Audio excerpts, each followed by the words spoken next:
Hello, my name is Jim Mullaney from Sitek Process Solutions. At Sitek, we're being very careful about the COVID-19. I normally have a mask on, but when I do this video, especially this one today, I need to be able to talk clearly so you can see it, so I've temporarily taken my mask off. Today I'm doing a video of a new Sitek controller upgrade. For the privacy of our customers, we do not give their name out on our videos. However, their PO number was 4501326137. This customer had already had information about our state-of-the-art SlickDevice controller. One of the questions that they really wanted to do was to move into full factory automation if we could then, via contract, set up the Modbus TCP IP interface protocol, which we have done. We've had conference calls with the customer, and this is the final video before we release the system up for all the testing at their site. This customer purchased a Slick one. They've also bought the N2 purge saver they're going to include on that, which will, with our controller and the N2 purge saver, allow them to turn off 100% of the nitrogen on their tool.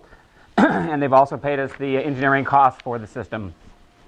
So what we're going to do today is we're going to simply go through some of the different features and benefits and the screens of this new software upgrade.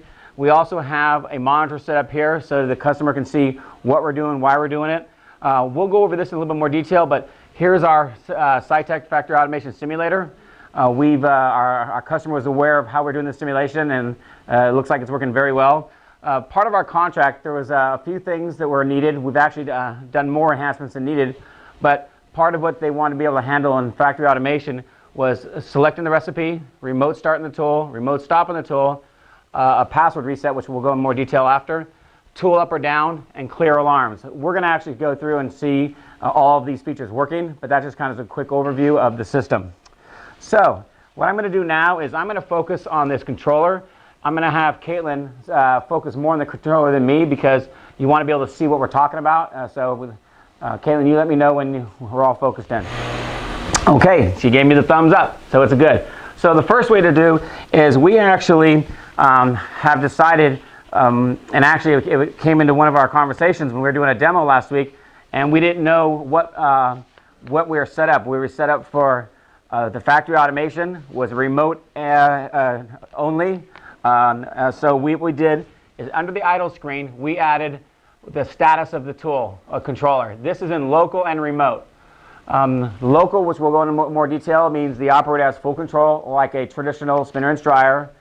Remote means the operator does not have control, and I'll talk about that a little bit later of what they can or can't do, which we'll show you in our video. And then local and remote. And that means both factory automation and the operator or the maintenance team can work on that. So that shows you what we're in right now. Also, one of the things we changed is right there you see Modbus. That way you know this controller is now set up for Modbus for the interface.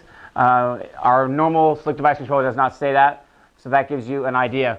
We also, because we wanted to wait till the first controller was done, we'll be looking at changing our silk screen to have SlickDevice S1 Modbus, so it's very easy identifiable in the future for customers if they want what system they have. Because being a technology-driven company, we are going to continually make upgrades to our software and our hardware, and we're trying to make sure we find a way so when customers call in, as we sell hopefully thousands of these controllers, that we know what version they're on. So what I'm going to go ahead and do is I'm going to go ahead and show you how to get into factory automation at this point. Menu, 0000, enter. This password can be changed for reference. We use 0 as a default. Scroll down. You'll see a new icon on our new software called Automation.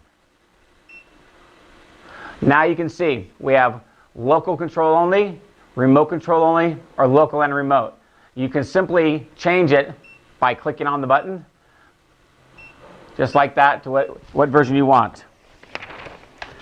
One of the things we don't change is the factory automation enable or disable.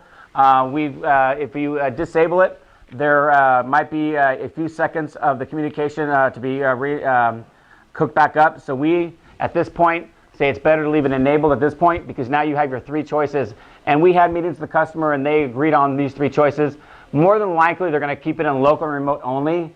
But again, we have the choice that the customer can decide which version they want to go into. So I'm going to move into remote only. The reason is I'm going to show you how we have no control or very minimal control over the system. So, okay, so now you see remote only, which means all of the commands are going to be coming, or 99% of the commands are going to be coming from the factory automation.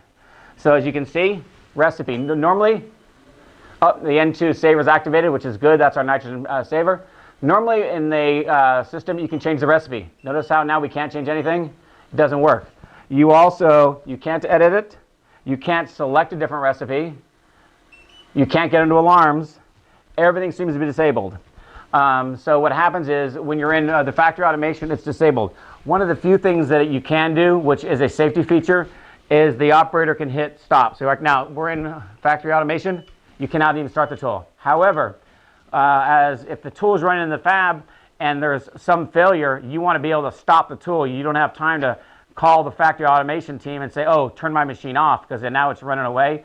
Or maybe that you had a DI leak or something to that effect. So one of the only thing the operator can do is stop the tool if it's running during factory automation. What I want to do is, as we talked about, this is the simulator that was designed by our #1 chief engineer, Jaime Rueda. He is the one that has done all of the software integration. He is the brains of all of this work. And this is what he's been working on for the last couple months. So we have Modbus examiners, and it can work with different Modbus systems. I saw Jaime showed me 4 to 6 at least, I would say, of different simulators you have out there. We've chosen these 2 for reference. Again, to make life easy, we showed you down here, and we're going to be able to show you how to turn things on and off through the factory automation. So, as you saw, we are under factory control. So what we're going to do is Jaime's going to select a different recipe now.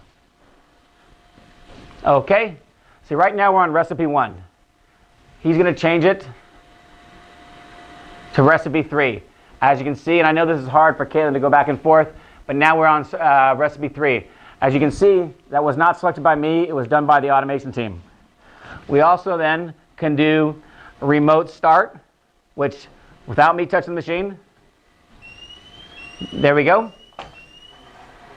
We are starting the tool. So you can see from exterior usage. We'll now do remote stop. We're going to go ahead and stop the tool.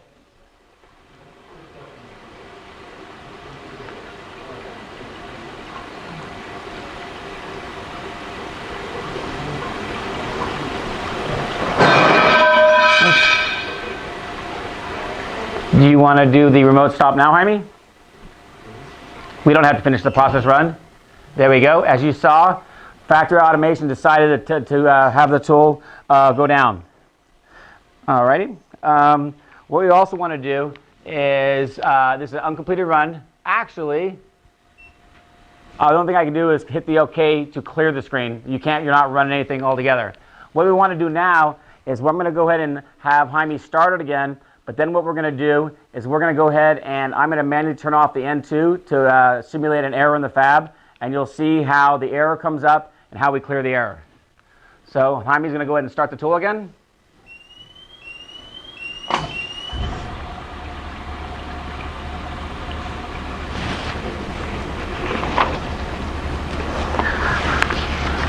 We could go through the whole process run. But then you're just watching the tool run. So what I'm going to do is I'm going to go back to the N2 line and create a failure.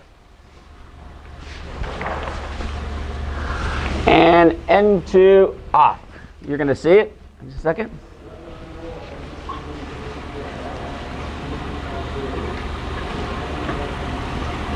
What we're doing is the pressure is decreasing. We're on the wall. Our pressure is dropping down between 20 psi. We have a buildup of pressure in our line, so it's going to take a couple more seconds. It looks like it's almost there. There we go. It's detected low N2. All right. So, as you can see, we have low N2, incomplete error. The process was aborted. Aborted by the controller itself because it had an alarm. So what we can go ahead and do is we'll go ahead and clear the alarm from over here. Clear alarms. You'll notice we cleared here. And now what we're going to do is when there's an error in the fab, you obviously don't want the operator to come up and start running the tool. So through factory automation or through the manual control, but not when it's in factory automation, we have a tool down feature that will show you, that will allow the operator to know they cannot run the system. There we go. It'll just take a second. So, two things. The alarm shows you there's an alarm, no pressure in our icon, and tool down. Right now, the operator cannot run the tool. They cannot come up and hit start. They can't do anything. So what we've done is, for a safety measure, at this point, the maintenance team does not want anybody working with the tool or be able to turn on. Let's imagine you had an error and it's a through-the-wall system, because our system can be through-the-wall, not, and you have a maintenance person back in the tool running it or trying to work on the motor. You don't want the operator to come in and turn it on. So now, let's say it's fixed. They give a call to factory automation, say tool's up, so we can bring the tool back up. So Jaime's going to go ahead and send the command.